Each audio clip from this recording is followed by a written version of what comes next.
As per norms టీటీడీలో ఉన్న ఒక గొప్ప రోబస్ట్ పరిపాలనా వ్యవస్థ ఎంత గొప్పగా ఉంటుంది అని అంటే క్వాలిటీ అనేది లేకపోతే అసలు వెహికల్ లోపలికి వెళ్ళే పరిస్థితి కూడా ఉండదు. అదే మాదిరిగానే జూలై 6, జూలై 12 అంటే చంద్రబాబు నాయుడు గారు సాక్షాత్తు ముఖ్యమంత్రి అయి ఉండగా వచ్చిన కంటైనర్లు ఇవి. ఆయన ముఖ్యమంత్రిగా అయి ఉండగా, ఆయన వేసిన ఈఓ అధికారిగా ఉండగా ఎంత గొప్పగా తిరుపతిలో వ్యవస్థ ఉంది అని నడిపేదానికోసం ఇంతకుముందు మా హయాంలో 18 సార్లు ఇదే మాదిరిగానే క్వాలిటీ లేకుండా వస్తే రిజెక్ట్ చేసి పంపించినాం. 2014 నుంచి 19 మధ్యలో చంద్రబాబు నాయుడు గారి హయాంలో ఆయన ముఖ్యమంత్రిగా ఉన్నప్పుడు ఇదే మాదిరిగా క్వాలిటీ లేకుండా మెటీరియల్ వచ్చినప్పుడు, క్వాలిటీ లేకుండా ట్యాంకర్లు వచ్చినప్పుడు ఆయన హయాంలో 14 సార్లు తిరిగి వెనక్కి పంపించారు. తిరుపతిలో ఒక గొప్ప వ్యవస్థ ఉంది, ఒక రోబస్ట్ ప్రక్రియ ఉంది. ఎవరైనా కూడా మెటీరియల్ తీసుకొచ్చేటప్పుడు టెండర్లలో ఎవరైతే ఈ టెండరింగ్ ప్రొసీజర్ ప్రకారం ఈ టెండర్లలో పార్టిసిపేట్ చేస్తారు, ఆ ప్రీ క్వాలిఫికేషన్ క్రైటీరియా కూడా కొత్తగా వచ్చినట్టు కాదు, ఎప్పటి నుంచో ఉండేటివి, పాతవే. ఆ ప్రకారం ఎవరైనా ఈ టెండర్లలో పార్టిసిపేట్ చేస్తారు. ఈ టెండర్లలో ఎవరికైతే L1 వస్తుందో వాళ్లకు ఆ కాంట్రాక్ట్ అనేది ఇస్తారు. 65% వాళ్ళకి ఇస్తారు, మిగతా వాళ్ళకు మిగతా 35% పంచుతారు అదే రేటుకి. ఇది ఎప్పటి నుంచో ఉన్న ప్రక్రియ. వాళ్ళు వచ్చే వాళ్ళు కూడా NABL సర్టిఫికేట్ తీసుకొని వస్తారు, lab certificate on product quality తీసుకొని వస్తారు. తీసుకొని వచ్చిన పిమ్మట అయినా కూడా తిరుపతిలో ప్రతి ట్యాంకర్లోనూ 3 సార్లు టెస్టింగ్ చేస్తారు. ఆ టెస్ట్ శాంపుల్స్ పాస్ అవుతేనే వెహికల్ ముందుకు పోతుంది. ఇది ప్రొసీజర్.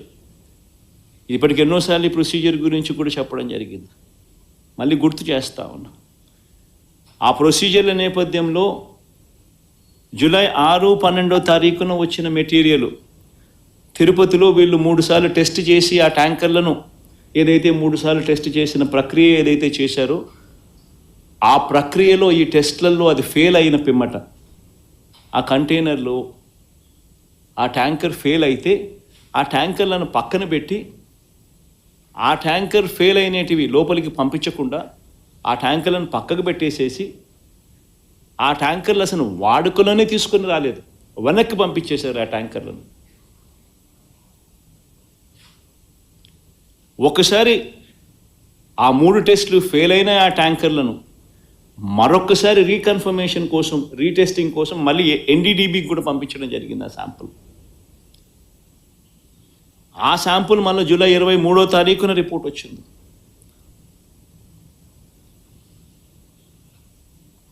ఒకసారి ఆ జూలై 6, జూలై 12 వచ్చిన ఈ ట్యాంకర్లు ఏదైతే టెస్టులు తిరుపతిలో చేసిన టెస్టులు ఏదైతే ఫెయిల్ అయినాయో అవి ఏదైతే వెనక్కి పంపించారో, వెనక్కి పంపించడమే కాకుండా షోకాస్ నోటీస్ వాళ్ళకి ఇచ్చారో, ఆ జరిగిన సందర్భంలో జరిగిన ఒకసారి ఆ వీడియో క్లిప్పింగ్స్ ఒకసారి మళ్ళొక్కసారి గుర్తు చేస్తా ఉన్నా, ఒకసారి మళ్ళీ ప్లే చేస్తూ. ఇది జూలై 23 సాక్షాత్ ఈఓ మాట్లాడిన మాటలు. జూలై 23 ప్లే చేయండి అమ్మా. ఒక ఇంపార్టెంట్ ఆస్పెక్ట్ ఏంటంటే టేస్ట్ అనేది మనకు తెలిసిందే, కానీ ఎరోమా అనేది మనకి కరెక్ట్ గా ఉందా లేదా, క్వాలిటీ లేకపోతే మేము చర్యలు తీసుకుంటామని అందరి మేనేజ్మెంట్ వాళ్ళు వచ్చారు, ఒక్కొక్కరు మాట్లాడి చెప్పిన తర్వాత కొంతమంది ఇంప్రూవ్ చేశారు. ఆ శాంపుల్లో అడల్టరేషన్ ఉందని తెలియదు. అడల్టరేషన్ ఉందంటే వెజిటబుల్ ఫ్యాట్స్ అంటే మనకి వనస్పతి అంటాం కదా, vegetable ghee or vanaspati or whatever, అది కలిసిందని తెలిసింది. ఆ సప్లయర్ కి బ్లాక్ లిస్ట్ చేయడానికి షోకాజ్ నోటీస్ ఇవ్వడం జరిగింది. ఈ టెండర్ ట్యాంకర్స్ కూడా 2 ట్యాంకర్స్ ఉన్నాయి, ఆ 2 ట్యాంకర్స్ కూడా రిజెక్ట్ చేయడం జరిగింది. టెస్ట్ చేసినాము, రిజెక్ట్ చేయడం జరిగింది అని చెప్పి జూలై 23 అంటే NDDB శాంపుల్స్ వచ్చిన తర్వాత కూడా ఈఓ గారు స్వయంగా చెప్పిన మాటలు అంటే క్లియర్ కట్గా అర్థమవుతోంది. అసలు ట్యాంకర్లు వాడకంలోకి రాలేదు, అవి రిజెక్ట్ చేశారు, వెనక్కి పంపించేశారు అని చెప్పి క్లియర్ కట్గా చెప్తా ఉన్నారు.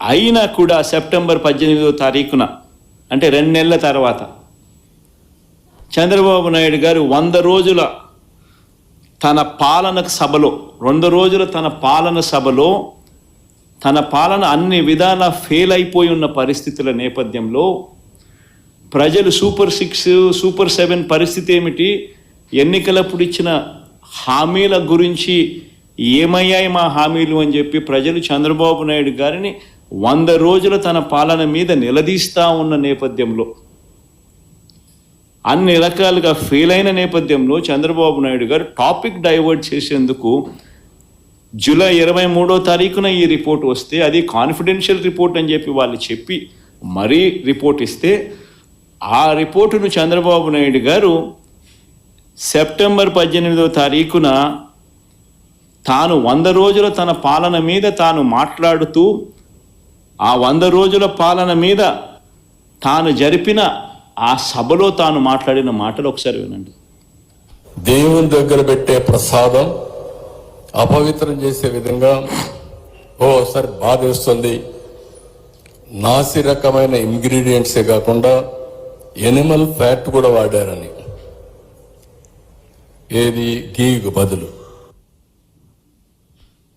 అంటే ఒకవైపునేమో జూలై 23వ తారీఖునే ఈవో అసలు యానిమల్ ఫ్యాట్ కాదు, అది వెజిటబుల్ ఫ్యాటు అంటే ఎన్డీడీబీ రిపోర్ట్ వచ్చినాక కూడా, అంటే ఎందుకంటే ఆయన జ్ఞానం ఉంది కాబట్టి, ఆయనకు తెలుసు కాబట్టి రిజెక్ట్ చేసేసినాము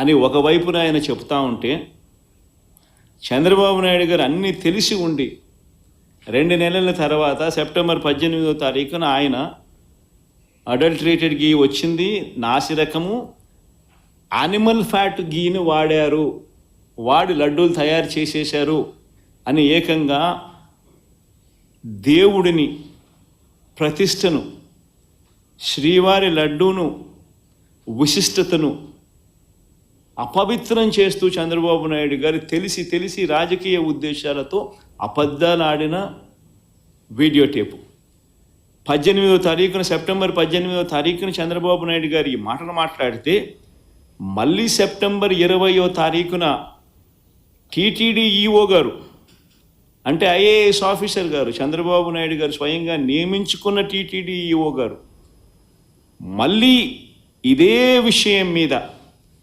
మళ్ళీ చంద్రబాబు నాయుడు గారిని కరెక్ట్ చేస్తూ మళ్ళీ టీటీడీ ఈఓ గారు మళ్ళీ అన్న మాటలు ఒకసారి ప్లే చేస్తాం, ఒకసారి చూడండి ఒకసారి. No. The adulterated ghee, 4 tankers have been kept aside, and then they were kept aside so that they can be used when the reports come.